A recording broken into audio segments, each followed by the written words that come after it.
Hey guys, it's Divyansh, welcome back to another episode of football daily. और आज का football daily का जो एपिसोड है ना, वो थोड़ा सा आई थिंक बिजनेस थीम वाला होने वाला है, क्योंकि ऐसे टॉपिक्स पे हम काफ़ी रेयर बात करते हैं। इतना फ्रिक्वेंटली हमको कभी मौका मिलता नहीं है कि जहां पर हम फुटबॉल के थोड़े बिजनेस साइड पे ही बात करेंगे, क्योंकि आज की अपडेट काफ़ी डिफरेंट है बट सेम थीम है, और वो है यहाँ पर बिजनेस। अब सबसे पहले अगर हम बात करते हैं यहाँ पर बायजूस और लियोनेल मेसी, भाई पूरे दिन हेडलाइन बनी है, पूरे दिन बढ़िया न्यूज़ छपी है, और डेफिनेटली यहाँ पर जो ओपिनियन है वो अपने आप में काफ़ी ज़्यादा इंटरेस्टिंग है। अब देखो, काफ़ी लोग इस चीज़ को लेकर काफ़ी प्राउड है, और ठीक है, ये फीलिंग यार होनी भी चाहिए, क्योंकि यार एक Indian company definitely like Byju's तो बड़ा खेलती है। देखो, अगर आप सही बात बताऊं तो अगर हम यहाँ पर अपनी क्रिकेट नेशनल टीम की बात करें तो उनकी जर्सी की भी ऑफिशियल स्पॉन्सर यही है। उसके बाद अगर अभी current ICC cricket T20 world cup की बात करें तो उनके भी ऑफिशियल स्पॉन्सर यही हैं।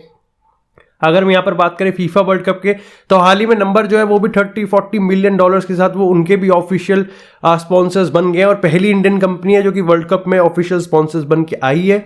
और अब यहाँ पर जो उनका एक सोशल इम्पैक्ट आर्म है, that is education for all, उसमें यहाँ पर उन्होंने लियोनेल मेसी को ग्लोबल एम्बेसडर बनाया है। खैर, यहाँ पर अगर मैंने तो दो आर्टिकल्स रेफरेंस के लिए लिए हैं, वो एक मिंट का है और एक बिजनेस स्टैंडर्ड्स का है। मैंने यहाँ पर स्पोर्ट्स न्यूज़ को नहीं लिया है। तो डेफिनेटली यहाँ पर उन्होंने बताया कि जो बायजूस के रिप्रेजेंटेटिव है, जो वहाँ का स्पीकर है, उन्होंने इस चीज़ पर अभी एक्चुअली मना कर दिया है कि एक्चुअली में उन्होंने एम्बेसडर बनाने के लिए लियोनेल मेसी को कितना पेमेंट किया है।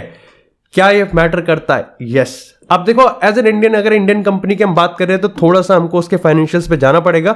और तुमको लग रहा होगा, और तुमको एक्चुअली में शायद से पता भी होगा कि बायजूस इस समय काफी ज्यादा क्रिटिसिज्म के अंडर है, और ऐसे में जो सबसे बड़ा मुद्दा निकल के आता है वो है उनका ले ऑफ। अब तुम कहोगे ले ऑफ पे कहीं ना कहीं इस चीज को क्रिटिसाइज कैसे कर सकते हो, जो कि तुम्हारी बात भी बिल्कुल सही है। क्योंकि अगर आप देखो, इलॉन मस्क भी ट्विटर में बिल्कुल सेम चीज कर रहे हैं, और यहां पर अगर हम बाकी कंपनीज की बात करें तो वो भी काफी ज्यादा सेम चीज कर रहे हैं। चाहे हम फेसबुक की बात करें, वो भी 10-15% अपनी वर्कफोर्स घटा रहा है। और बायजूस की बात करें तो उन्होंने भी यहां तक लगभग 2500 वर्कफोर्स अपनी निकाल दी है, या फिर वो एक्चुअली में उस प्रोसेस में है। और ये चीज काफी बड़ी होती है कंसीडरिंग द फैक्ट कि बायजूस बहुत ज्यादा ग्रो कर रही है, लेकिन रिसेंट टाइम में जो कंट्रोवर्सीज हैं वो कहीं ना कहीं उसको घेरती जा रही है।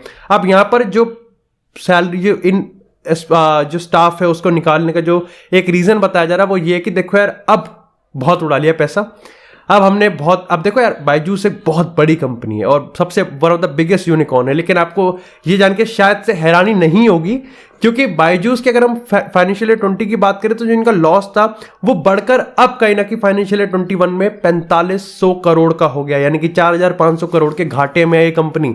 और ऐसे में कहीं ना कहीं जो मेजॉरिटी ऑफ द लॉस है वो यहाँ पर इनके एडवर्टाइजमेंट से ही आ रहा है, और यहाँ पर 2022 का फाइनेंशियल स्टेटमेंट तो उन्होंने एक्चुअली में दिया भी नहीं है, और इसलिए कहीं ना कहीं यहाँ पर और कॉन्ट्रोवर्सीज आ रही है। इसके चलते जो उनके सीईओ हैं, जो कि पहले एक अब बिजनेस साइड में ज्यादा आ गए हैं, तो एक तो तुमको पता है कि यहाँ पर जो फिजिक्स वाला है उसकी वजह से जो कंपटीशन है काफी ज्यादा बढ़ चुका है। ऐसे में कहीं ना कहीं यहाँ पर प्रॉब्लम ये हो जाती है कि आपको अपने फाइनेंशियल को संभालना पड़ेगा।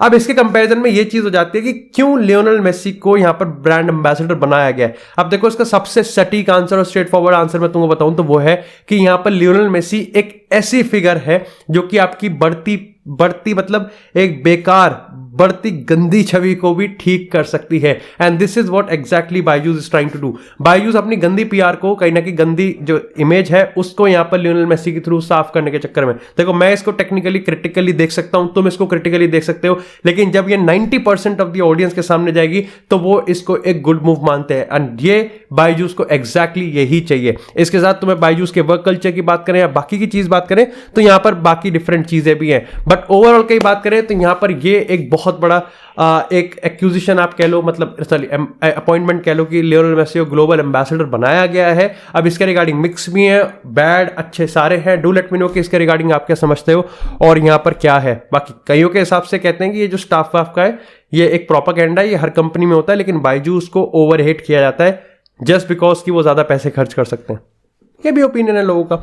लेकिन इसी के साथ यार बात करते हैं अब थोड़ी सी European Super League versus La Liga की।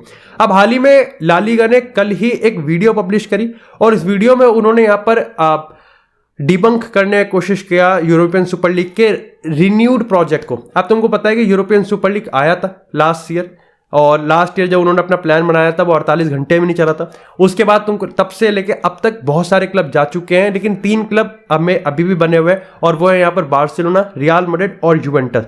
ऐसे में अभी जो केस जो पूरा केस है यूरोपियन सुपर लीग का, वो कोर्ट में है और इसका रिजल्ट भी बहुत जल्दी आने वाला है, जो कि बताया जा रहा है कि एक्चुअली में वो यूरोपियन सुपर लीग के फेवर में ही होगा। इसके पीछे की जो कंपनी है A22 स्पोर्ट्स मैनेजमेंट, वो A few minutes later. जो रिसेंटली उन्होंने वीडियो पब्लिश करी है ला लीगा वालों ने, उन्होंने यहाँ पर ये डिबंक करा है कि जो यूरोपियन सुपर लीग का एक नया प्रोजेक्ट आएगा वो भी एक्चुअली में पुराने जितना ही खराब है। यहाँ पर उन्होंने इस चीज़ पर क्लेम करा है कि ये जो ओपन लीग सिस्टम की बात करते हैं इसमें रेलिगेशन भी होगा, प्रमोशन भी होगा, ये सब झूठ है। बस डेफिनेटली यहाँ पर ये कुछ टीम्स ही होंगी जो कि यहाँ पर खेलती रहेंगी और यहाँ पर सारी नेशनल लीग्स को ये तबाह कर देंगे। जो एक वो था ना earn it on the pitch, जो कि उन्होंने हैशटैग भी यूज़ किया है कि जो छोटी टीम्स हैं उनके पास ये चांस ही नहीं होगा कि वो यहाँ पर बड़ी टीम के साथ compete करें, और ऐसे में जो पूरा फुटबॉल इकोसिस्टम है वो यूरोपियन सुपर लीग पूरी तरीके से खत्म कर देगा।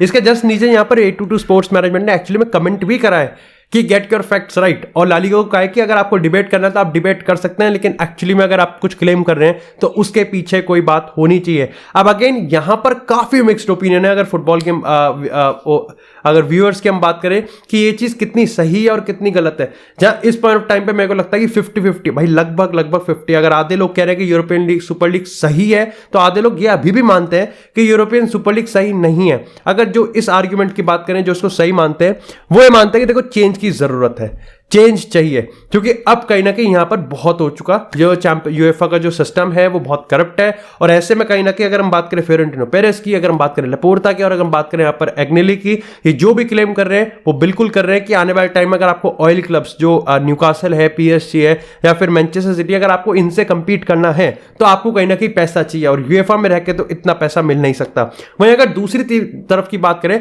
तो वो अभी भी इस चीज से मानते हैं कि देखो जब तक हमारे सामने पूरा सिस्टम बिल्कुल ट्रांसपेरेंट नहीं होगा, जब तक सारे पत्ते अपने नहीं खोलेंगे कि हाँ किस तरीके से लीग, किस तरीके से रेलिगेशन होगा, किस तरीके से प्रमोशन होगा, कितना पैसा मिलेगा, कितना फेयर चांस होगा, किस तरीके से होगा। अच्छा, एक छोटा सा सवाल मेरा ये भी है, डू लेट मी नो, इस पर जरूर जवाब देना कि क्या तुमको भी ऐसा लगता है कि अगर जो बॉक्स ऑफिस मैच होते हैं जिसको हम तुम कहते हैं, जो छप्पड़ फाड़ मैचेस होते हैं, अगर उसको वीकली बेसिस पे खिलाया जाएगा तो उसका जो मजा है और उसकी जो हाइप है वो ओवर द टाइम कम हो जाएगी, हाँ या ना? Do let me know in the comment section. इसके रिगार्डिंग में काफी मिक्स्ड है, वो कहते हैं नहीं ये सब बकवास है, वहीं दूसरे लोग कहते हैं कि हाँ ये एक्चुअली में एक रियल थ्रेट हो सकता है कि आप कहीं ना कहीं हाइप खत्म कर सकते हो।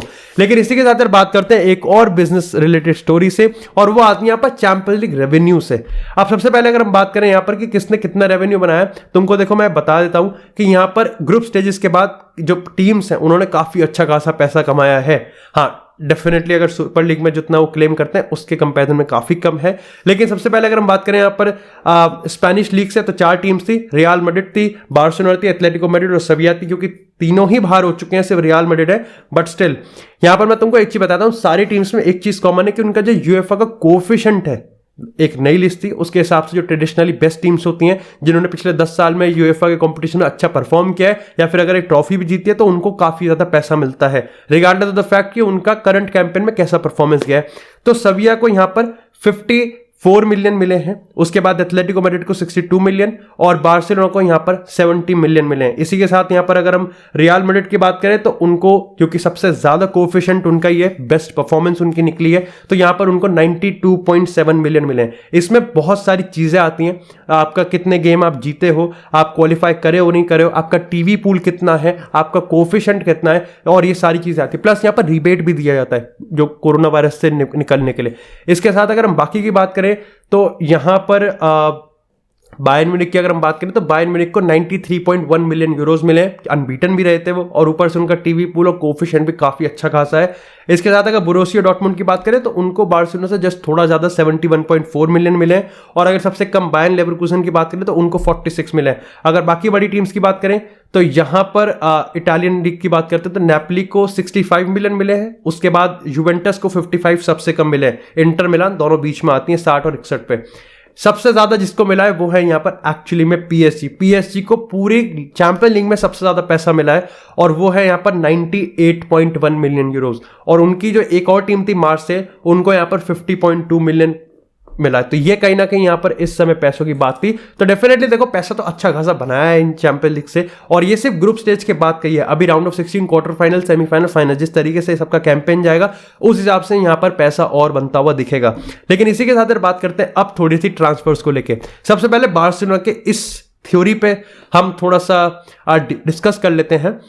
ये जो पीके ने 30 मिलियन वेज बिल से हटाया है, क्या इसका हम ये मान के चल सकते हैं कि अगर हम यहाँ पर मैनेजिंग बार्सा यूनिवर्सल और बाकी की हम बात करें तो उन्होंने ये चीज क्लेम करी कि देखो अब कहीं ना कहीं बर्नार्डो सिल्वा की जो डील है वो इतनी तेज कर सकते हैं कि यहाँ पर हम जनवरी में ही उसको ले आएंगे। अब देखो इसके 2 महीने हैं। सबसे पहली चीज तो ये है कि अगर आपके पास पैसा है तो क्या हम ये मान के चले कि बार्सिलोना उसको एक सुपरस्टार साइनिंग पे ही खर्च करना चाहती है? वो मैं आपको इसलिए बता रहा हूं क्योंकि अभी भी यहाँ पर सर्जियो बुस्केट्स जा रहा है। इसके बाद अगर हम बात करें तो सीडीएम आपको चाहिए, और ऐसे में आपके पास फ्रैंकी डी जॉन्ग है, लेकिन वो क्या इन हाउस आप सोल्यूशन के लिए जा रहे हैं, या फिर आप जुबिमेंडी की बात करें, जॉर्गिनियो की बात करें, या फिर रूबन नेवेस की बात करें, यहां पर इन्वेस्ट करोगे? साथ ही आपको यह भी समझना पड़ेगा क्योंकि आप पीके जा रहा है और बाकी के तीनों सेंटर बैक आपके थोड़े थोड़े इंजरी प्रोन है, तो ऐसे में आप एक और कवर लेके आ सकते हैं जहां पर इनिगो मार्टिनेज एक नाम है इनिशियली जो कि एथलेटिक बिल्बाओ के हैं, कि आप उनको लेके आ सकते हो। तीसरी चीज है कि अगर बर्नार्डो सिल्वा सस्ता नहीं है, अगर आप बर्नार्डो सिल्वा के लिए आपको पैसे भी देने पड़ेंगे और उसको अच्छी खासी सैलरी भी देनी पड़ेगी, तो क्या हम ये मान के चल सकते हैं कि बार्सिलोना लियोनेल मेसी की रेस में कहीं ना कहीं अपने आप को या तो पीछे देख रही है या फिर एक्चुअली में जो एक्सेलरेटर है उससे पैर हटा लिया? मैं अभी भी इस चीज पे बिलीव नहीं करूंगा कि लियोनेल मेसी और बर्नार्डो सिल्वा एक साथ आ सकते हैं, और मेरे को ये खैर मैं इस पे भी बिलीव नहीं कर रहा हूं कि बर्नार्डो सिल्वा जनवरी में ही आ जाएगा, क्योंकि ये तो सबको पता है कि बर्नार्डो सिल्वा कितना इंपॉर्टेंट पार्ट है सिटी के प्रोजेक्ट के लिए, और जनवरी ट्रांसफर विंडो में तो कोई मतलब ही नहीं बनता क्योंकि आगे पूरा कैंपेन खाली पड़ा है और सिटी इस समय प्रीमियर लीग टाइटल में भी ट्रेल कर रही है और चैंपियन लीग में भी वो कोई कमी नहीं छोड़ना चाहते, बिकॉज जब आपके पास अर्लिंग हालैंड है, आप ऑलरेडी पेप गार्डियोला हो, आप पे प्रेशर है, तो आप बिल्कुल भी नहीं चाहोगे कि एक छोटी से छोटी माइनर मिस्टेक भी कहीं ना कहीं आपके लिए बहुत ज्यादा भारी पड़े। इसी के साथ एक और अपडेट है यहाँ पर कि 2 प्लेयर्स हैं, एक तो विल्फ्रीड ज़ाहा और if I am not wrong Trossard है, ये अगले समर फ्री एजेंट हो जाएंगे। ऐसे में बार्सिलोना इनको भी राउंड अप कर रही है। खैर राउंड अप तो इनको मैनचेस्टर यूनाइटेड भी कर रही है, जिन्होंने हाल ही में डेटा साइंटिस्ट को भी यहाँ पर हायर किया है, और अब कहीं ना कहीं वो भी काफी ज्यादा कॉम्पिटेटिव और इस टेक्नोलॉजी का यूज करेंगे। आई वंडर कि अभी तक क्यों नहीं कर रहे थे। लेकिन इसी के साथ बात करते हैं अपनी लास्ट अपडेट से, जो कि आती है रियल मैड्रिड से। तो भाई रियल मैड्रिड इस समय फंसी हुई है एंड्रिक और बेलिंगम के बीच में। मतलब ये नहीं है कि एक ही चूज करना है, लेकिन रेस काफी ज्यादा कॉम्प्लिकेटेड होती जा रही है। अभी हाल ही में यहाँ पर एंड्रिक के फादर ने ये चीज कहा था कि देखो जो पाल्मेरास मांग रहा है आपको वो तो देना पड़ेगा ही पड़ेगा, साथ ही जो बेस्ट टेक्निकल प्रोजेक्ट दिखाएगा वो उसके लिए साइन कर लेगा एंड्रिक। अब एंड्रिक ने रियल मैड्रिड के काफी अच्छा बोला है, लेकिन ये जो कोई प्लेयर काफी अच्छा बोलता है ना, तो एज अ मैड्रिड फैन थोड़ा डर लगने लगता है, क्योंकि एम्बापे वाली वो डेजावू आता है मेरे को।